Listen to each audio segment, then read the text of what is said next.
Welcome to the Breakaway podcast, recorded on the campus of Texas A&M. For more information, check out our website at breakawayministries.org. We hope you enjoy the message.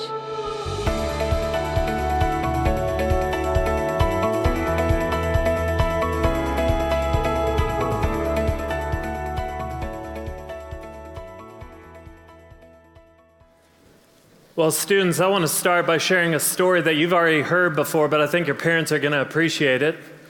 About 5 years ago, I made a very unfortunate decision. I decided to travel from Austin, Texas. I decided to make the drive from Austin to Dallas without my wife, but with my two boys, who at the time were 2.5 and 5 months old. And so we loaded up the car, and we started making our way down I-35, and man, I was just crushing it as a dad for the first hour, primarily because the kids were asleep, but man, it was just, it couldn't have been going better. Everything was going so well, and so I decided that it was time for a lunch break, and so we stopped off at the Chick-fil-A in Temple. And before we went into Chick-fil-A, I just sat there in my car and I thought through everything strategically that needed to happen in order for me to get in and out without dying. And so I sat there and I processed through things really well. And so you should have seen me getting out of the car. Man, I just looked like, I looked like super dad. And so I had Andrew, my 5-month-old, in his car seat carrier. I had Noah in my other hand. I had a diaper bag slung over my chest. And you could just see the pity on the Chick-fil-A workers as I walked in. They were like, my pleasure, doing that whole thing. And so we go in there and we get our food and we're sitting there enjoying our lunch and everything is just perfect. And then right there in the middle of our lunch, my 5-month-old Andrew poops. And so I can't just leave him I guess I could, but I didn't. And I just decided, okay, we gathered all of our stuff up and we made our way into the Chick-fil-A bathroom. And I guess the stars were aligned that day or something, because it was like every single man's bladder in Chick-fil-A was synced up in that moment that they converged on the bathroom. And so I go into this bathroom and we are packed in there. And I drop down the changing table, and I've got Andrew, my 5-month-old, on the changing table. I've got Noah, my 2.5-year-old, down here at my side, and I am just ferociously wiping this guy clean. And right there in the middle of cleaning him off, Andrew just decides to flood the changing table. And right as he flooded the changing table, it's like that happened, and then I ran out of wet wipes. And so here I am, just stranded in this moment. Like I'm holding this bare-bottomed baby in the air, and the changing table is just flooded with water. It wasn't water, it was standing, something was standing on the changing table. And I mean, there is no place to put this guy, nothing to clean him with. And so as I'm stranded in that moment, I look left just in time to see my 2.5-year-old playing with the urinal cake.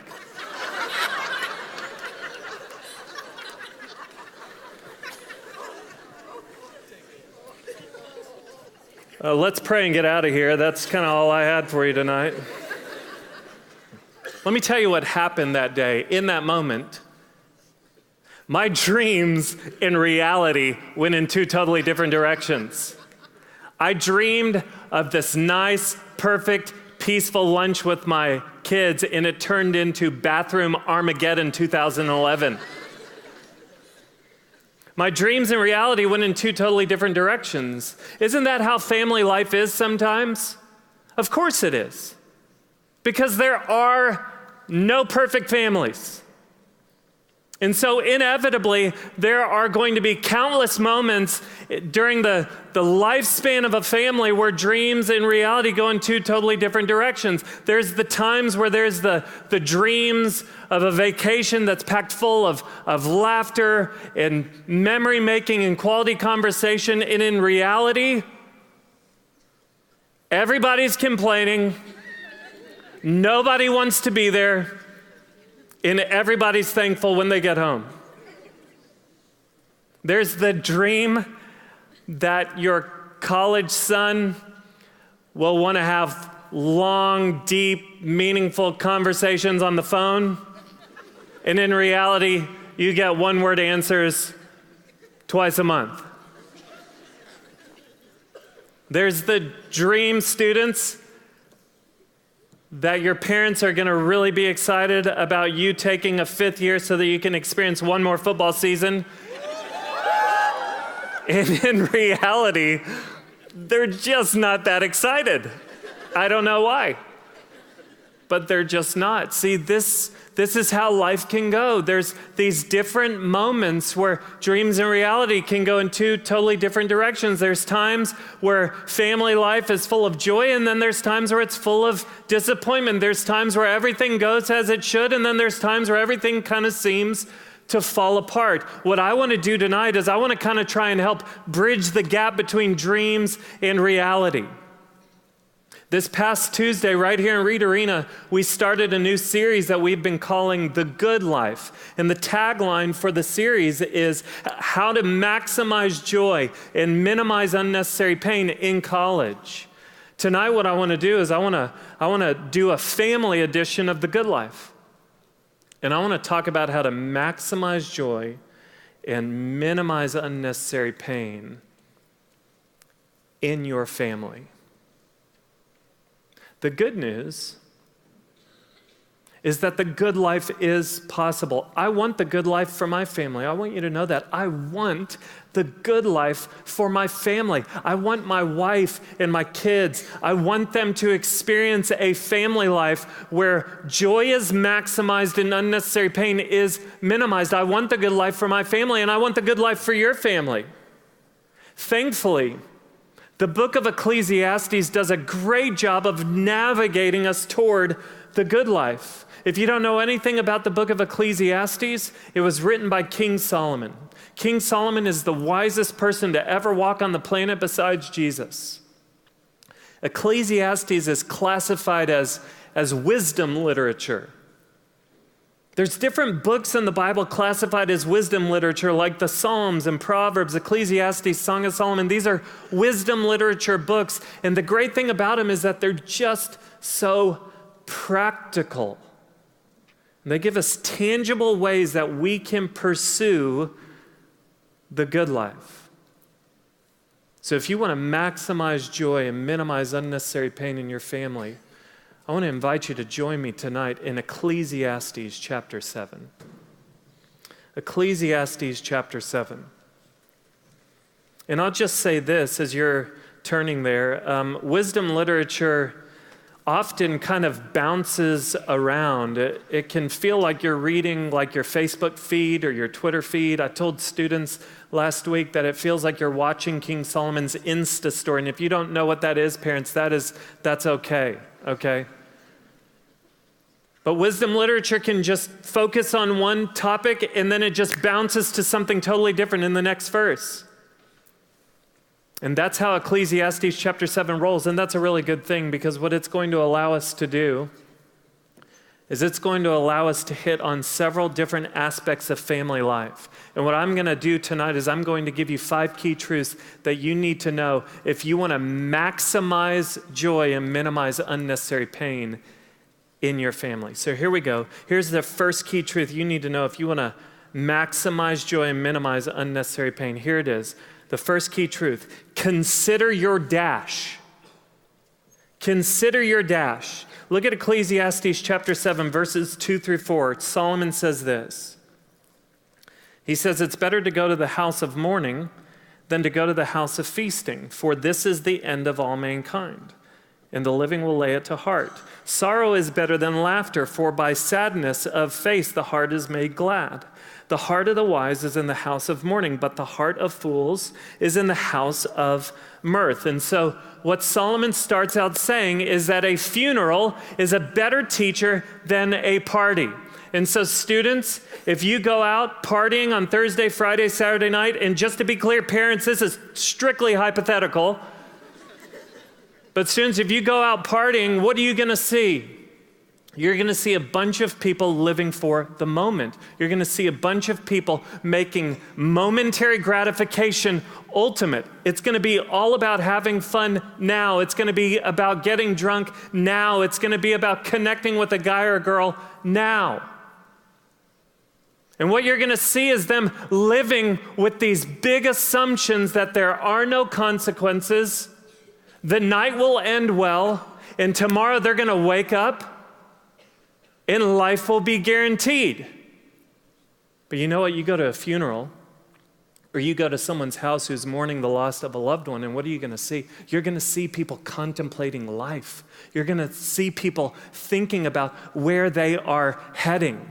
I remember when one of my closest friends from college passed away serving our country in Iraq. What his death did was it brought people together. And what happened among my group of friends is that we realized that we had been taking our friendships for granted.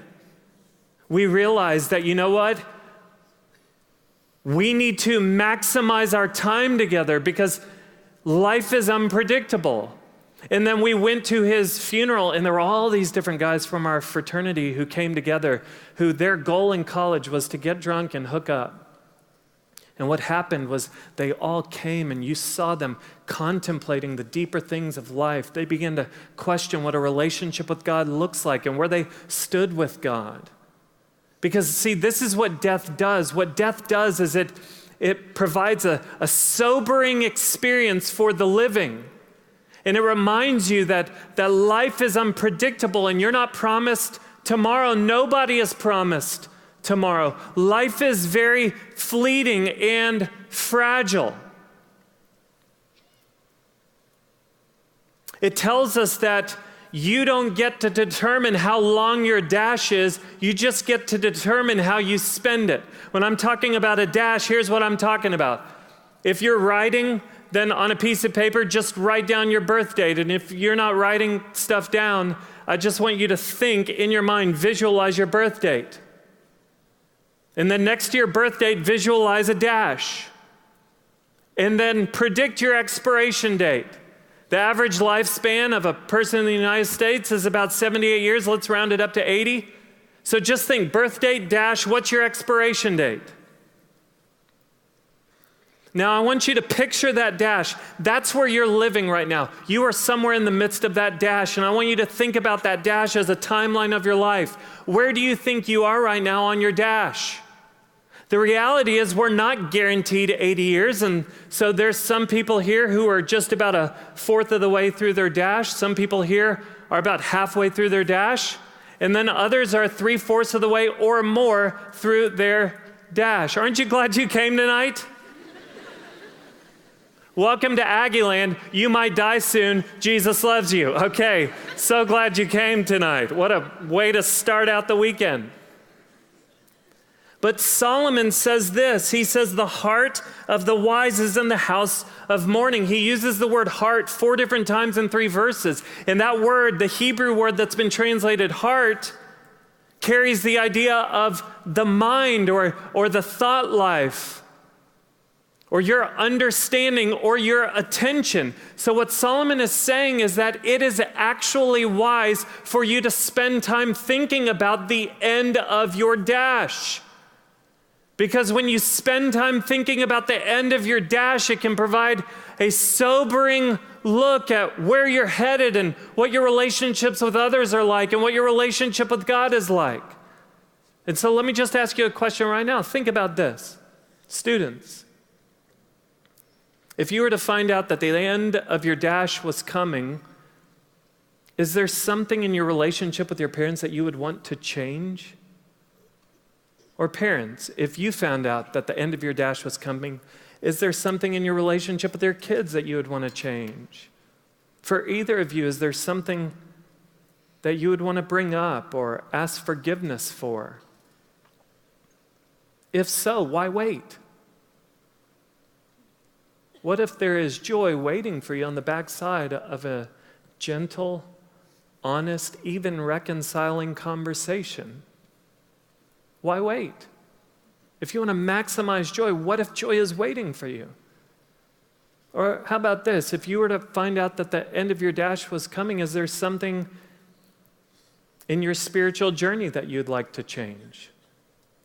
Do you know where you stand with God? A lot of times we just want to push that out and we get too busy, but honestly, there is nothing more important to contemplate than where you stand with God. If there is a God, don't we all want to know that we're right with him? You know what? You can wait till the next funeral so that it can provide a sobering reality check where you contemplate the deeper things of life and assess your priorities. But why wait for another funeral? Solomon tonight just says, you want to maximize joy and minimize unnecessary pain? Then consider your dash. The second key truth that I want you to know if you want to maximize joy and minimize unnecessary pain in your life is this: let God be God. Let God be God. Look at what Solomon says in verses 8 and 9. It says this. He says, better is the end of a thing than its beginning, and the patient in spirit is better than the proud in spirit. Be not quick in your spirit to become angry, for anger lodges in the bosom of fools. So here's what you need to know. Solomon starts out, and he says, better is the end of a thing than its beginning. That Hebrew word, end, it means the end result or the goal of something. These verses are all about perspective. It is. These verses are all about perspective. And so let's apply what Solomon is talking about to parenting. These verses, let's have them speak to the process of parenting that requires mass amounts of patience. Okay? According to Solomon, when you don't have the right perspective on life, and we're applying it to parenting, so I will say, when you don't have the right perspective on life, when you value the process over the product, or let me put it a different way, when you're so focused on the process that you lose sight of the end product of parenting, the result can be pride and anger. So let me kind of explain what I'm talking about this way.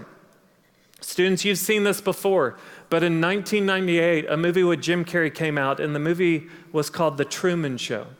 And what I want to do is I want to show you the movie poster for The Truman Show. Go ahead and look at this, okay? This is what the poster looks like, and from where you're sitting, the poster probably looks grainy or pixelated. The reason that it looks pixelated is because it's actually a mosaic.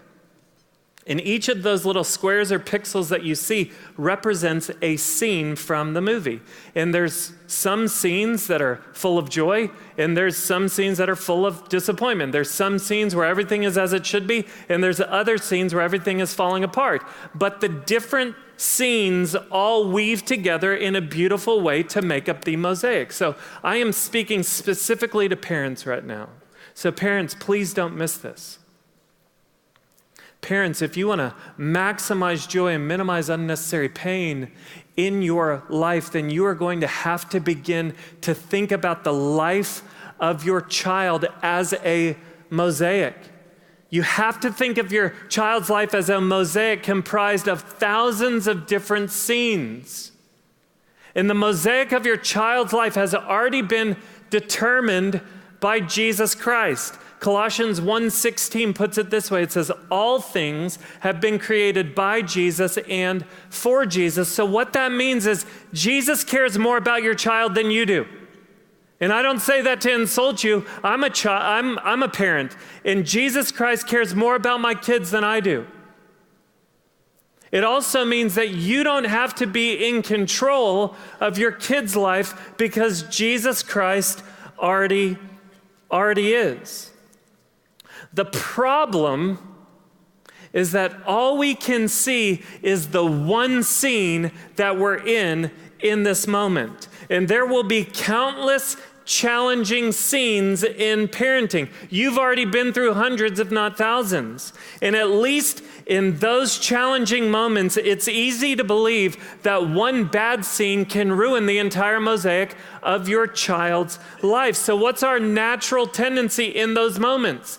Our natural tendency in the tough scenes of our child's lives, our natural tendency is to want to control our kids' lives. This is where the pride comes in. Remember what Solomon said. He said that better is the end of a thing than its beginning, and the patient in spirit is better than the proud in spirit. When things aren't going as we want them to go in our child's lives, something in us wants to take control. And what we want to do is we want to begin to play God in our kids' lives. So this is going to be a very sensitive issue. I say this in love. Remember, I'm speaking to myself as well. But there are times where we really do want to control every aspect of our kids' life. So we want to control what their hair looks like and what clothes they wear and what extracurricular activities they're involved in and what they major in and where they live and when they graduate and what job they take after they graduate and where they live once they get their first job and who they marry and when they get married, and what their wedding is like when they get married, and where they will live when they are married, and how long they'll wait to have kids, and when they do have kids, how many kids they will have, and when they do have kids, how they'll feed their kids, dress their kids, and discipline their kids. Some of y'all are like, check, check, check, no. I say this in love, but there's a big difference between loving your kids and controlling your kids. There's a big difference between controlling your kids and loving your kids. But the reality is, in the times where you want to control every aspect of your kid's life and you can't, you know what the result will be? It'll be anger. It'll be anger. That's why Solomon says, the patient in spirit is better than the proud in spirit. Be not quick in your spirit to become angry. See, one of the hardest things for me to be okay with in my own parenting, one of the hardest things for me to be okay with is the fact that the tough times in my kids' lives are part of their story.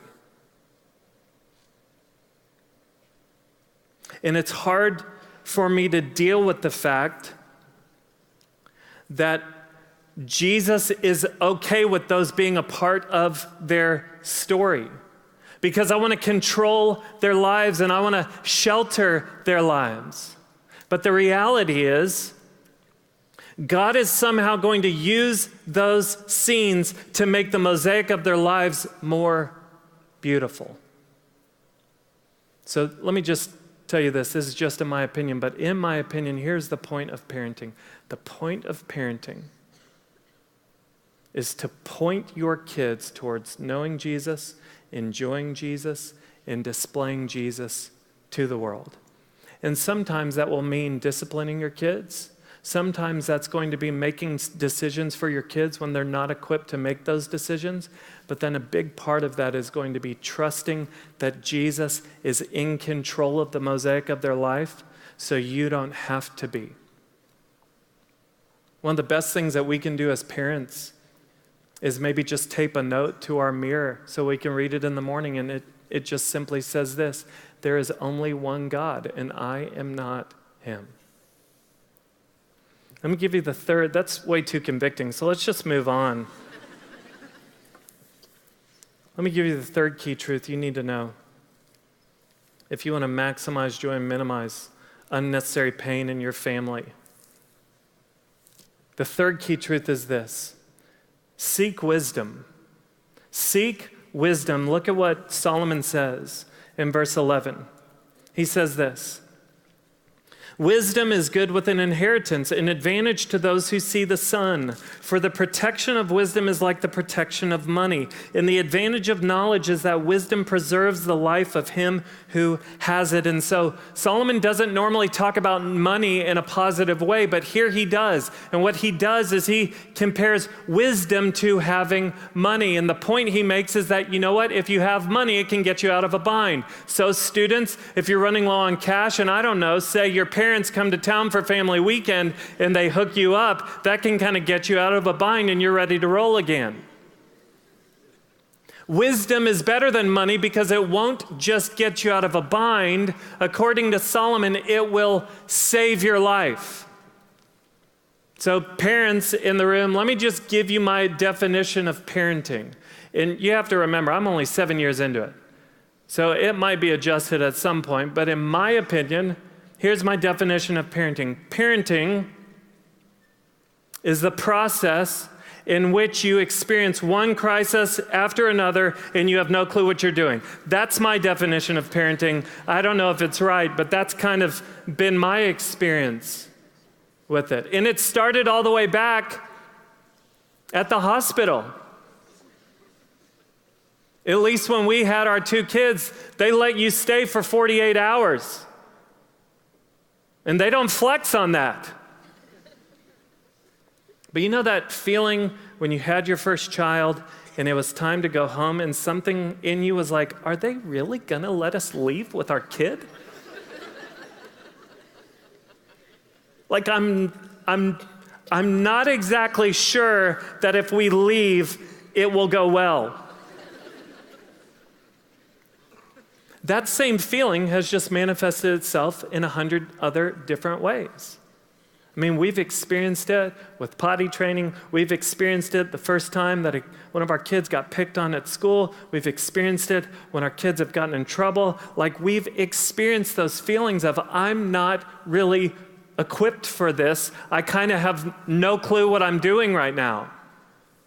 And I just laugh at the times when I was a youth pastor and I had no kids and I sat with parents of teenagers and they were asking me for advice.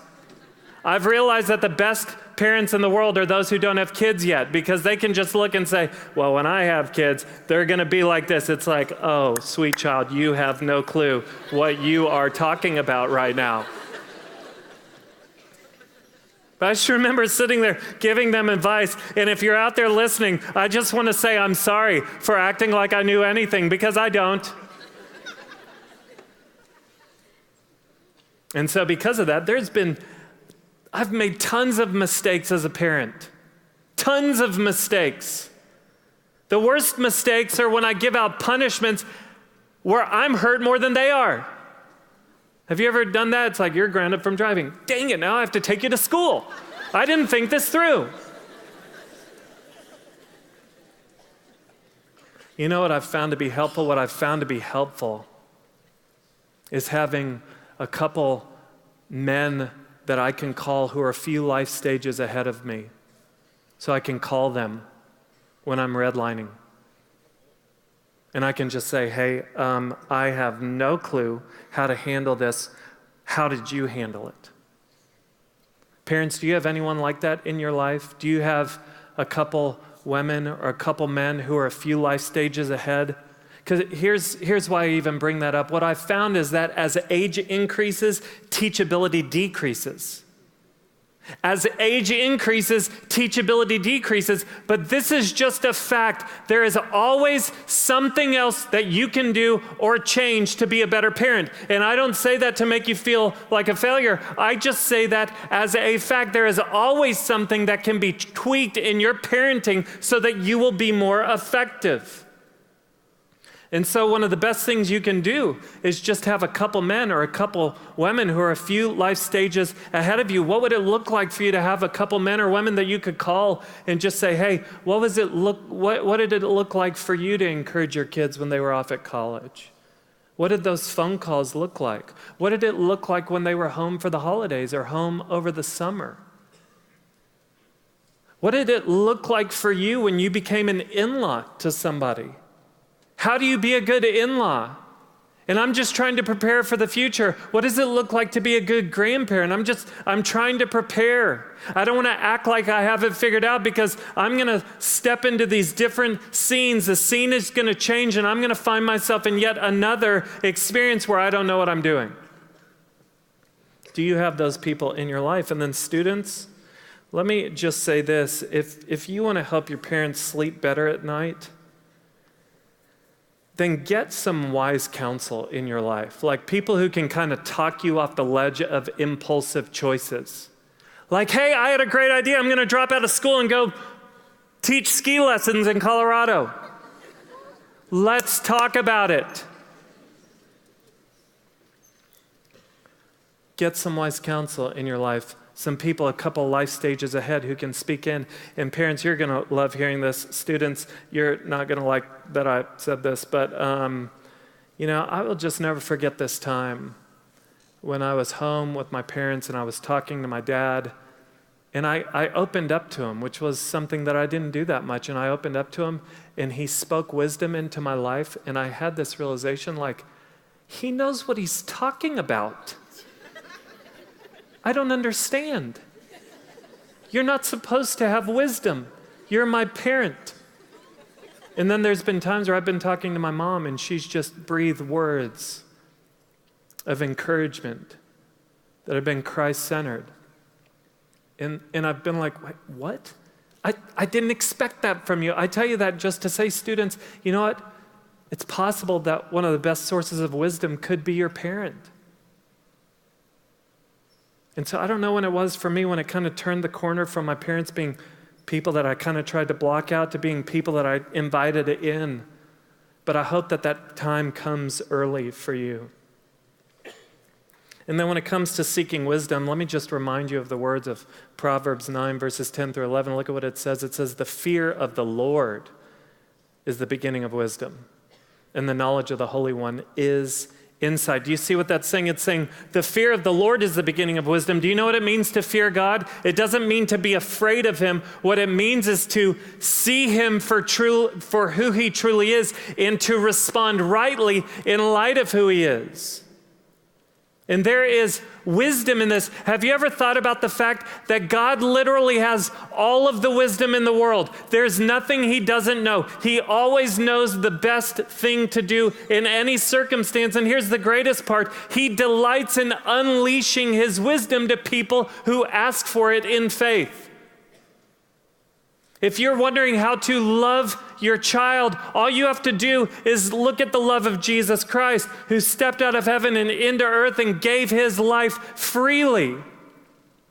He laid down his life for us. That's love.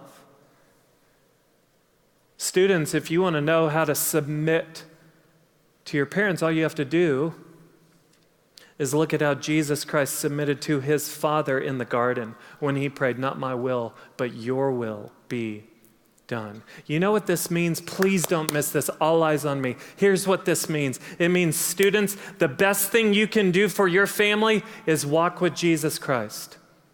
And parents, the best thing that you can do for your family is walk with Jesus Christ. The fourth key truth that I want you to know if you want to maximize joy and minimize unnecessary pain is this. Get good at asking for and extending forgiveness. Look at what Solomon says in verse 20. He says this. He says, surely there is not a righteous man on earth who does good and never sins. Do you know what this means? It means there are no perfect parents and there are no perfect kids. That means we are all sinners. This means that within our families, we will hurt each other and we will be hurt by each other. And so one of the best things you can do to maximize joy and minimize unnecessary pain is learn how to say the words, I am sorry. Will you forgive me? And then to say the words, I forgive you. Let's just practice that real quick. Let's just say that out loud. Just repeat after me. I'm sorry. Will you forgive me? And then say this, I forgive you. Okay, that was not everyone. Okay, that's okay. But let me just ask you this. I really want you to think about this. Is that the first time that you've said those words in the presence of your parents or in the presence of your kids? Parents, I want you to know one of the best things you can do for your kids is apologize when you've screwed up as a parent. It's one of the best things you can do for your kids. You don't need to be a perfect parent. You can't be. But you can be a genuine, authentic one who owns it when you screw up. Man, what a legacy to pour into your kids so that when they have their own families, they gladly own it when they screw up. And you know what, kids? One of the best ways that you can respect your parents and honor them is by asking their forgiveness when you blow it. It's one of the best things you can do. You want to know where unnecessary pain really thrives? Unnecessary pain really flourishes where family members are always right and never wrong. Unnecessary pain flourishes where family members defend all of their actions. It flourishes where family members react to the person instead of first responding to God. It flourishes where there's a lack of forgiveness and an abundance of bitterness. You need to know if you are dealing with bitterness, the person who will get hurt the most is you. I'll just say this, forgiveness truly begins to make sense. Forgiveness truly makes sense when we begin to realize just how deeply we need God to forgive us. That's when forgiveness really begins to make sense. It's when we realize our deep need for the forgiveness of God. Let me illustrate it this way. When my son Noah was 2 years old and he first started going off to preschool, there were days where he would bring home artwork. And when Noah was 2 years old, his artwork at different times would simply be a white piece of paper with a purple crown line drizzled across it. And this is going to make me sound like a really bad dad, but there was nothing praiseworthy about this artwork. There was nothing in me that saw this and I was like, oh my gosh, Kat, this is Presh, short for precious. Frame this baby, put it above my desk. This is my inspiration. This is where I'm headed. This is my motivation to live. Nothing in that. It didn't even make the fridge. Nothing praiseworthy about this artwork. But then there were other days where Noah would bring home this artwork that was full of cotton balls and glitter, and his name would be written in cursive. And it was very clear Noah had not done this artwork. It had been done for him. It had been done on his behalf by his teacher, but he would walk in and he would be so proud of it and we would celebrate it and we would talk about how great it is and our house would be full of joy because of it. You want to know why I tell you that? I tell you that because you need to know if you were to pull all of your best days together and you were to present them to God, they would be nothing more than a white piece of paper with a purple crown line drizzled across them. That's it. Solomon explains why in verse 29. Look at what he says. 7 verse 29. He says, see, this alone I found, that God made man upright, but they have sought out many schemes. You know what he's saying? He's pointing all the way back to the Garden of Eden, where God made Adam and Eve to be upright, to live in perfect relationship with him. But in Genesis chapter 3, the evil one came in and tempted them. And they bought into the lie that God was holding out on them. They bought into the lie that there was more life to be found outside of God. And when they believed that lie, this world was fractured and a relationship with God was broken. And that sin has been passed down to each one of us. Every single one of us has bought into the lie that there is more life to be found outside of God. And so because of that, our relationship with God has been fractured. And we want to believe that life, in terms of just getting right with God, it's just about being a good person or making sure that you go to church sometimes or giving money to charity or just being morally above average in our nation or just identifying with Christianity because it's kind of the predominant religion in America. But if the Bible is true, then even if you were to take all of that and present it to God, it really would be nothing more than a white piece of paper with a purple crown line drizzled across it, because our sinful hearts cancel out any beauty. We don't deserve God to celebrate us. What we deserve is for God to judge us. See, the only work that is worthy of God's celebration is the beautiful work of Jesus Christ on the cross for you and for me. See, the reason that the cross is the centerpiece of Christianity is because Jesus Christ, who wasn't as God, stepped out of heaven, and on earth he lived the life that we couldn't, a perfect life. And then he died the death that we deserve to die. Again, we deserve God's judgment. Jesus bore the judgment of God. The wrath of God that was destined for us was diverted onto Jesus Christ. Jesus Christ absorbed the wrath of God for you and for me. And then on the third day, he was buried. And then on the third day, he walked out of the tomb. And it was a demonstration that the God of the universe had accepted Jesus' payment for our sin. And so through faith in Jesus Christ, when you come to this moment where you invite Jesus in and you realize who Jesus is and what he's accomplished for you on the cross, you know what happens? Jesus' work is counted as your work. And so just as we celebrated that artwork done by the teacher as if it was Noah's, God celebrates us as his children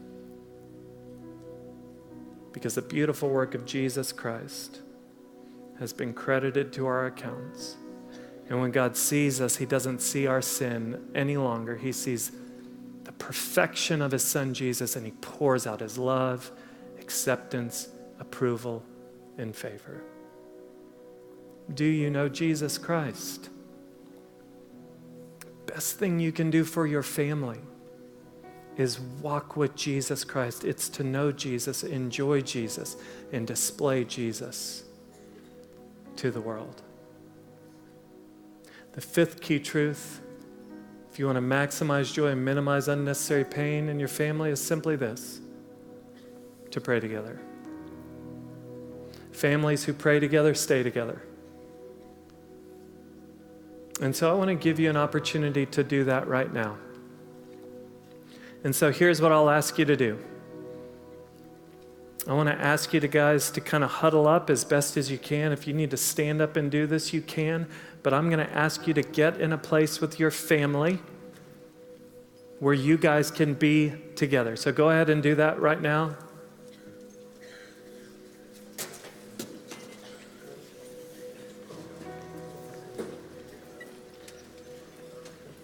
And here's what I want to ask you parents to do. For you parents here, what I want to ask you to do is I just want to invite you to put your arm around your student, your child. If you want to hold hands with your student, you can do that. But I just want to invite you, put your arms around your child. You know, parents, a lot of times we pray for our kids, but we rarely have the opportunity to pray with our kids. And so I want to give you that opportunity right now. And students, if you're listening, you know what? You will know if this is a really uncomfortable moment for your parents. And so if that's the case, if you know that this is an uncomfortable moment for your parents, student, I just want you to take the lead and you just take a moment and pray for your family. And if you guys feel too uncomfortable, you guys can just have a moment of silence together. This isn't going to be a long moment. But just take a step right now together as a family. Parents, I want you to pray for your kids. And then kids, pray for your family, your parents, just for a moment. And then I'll close us. Take a moment and pray.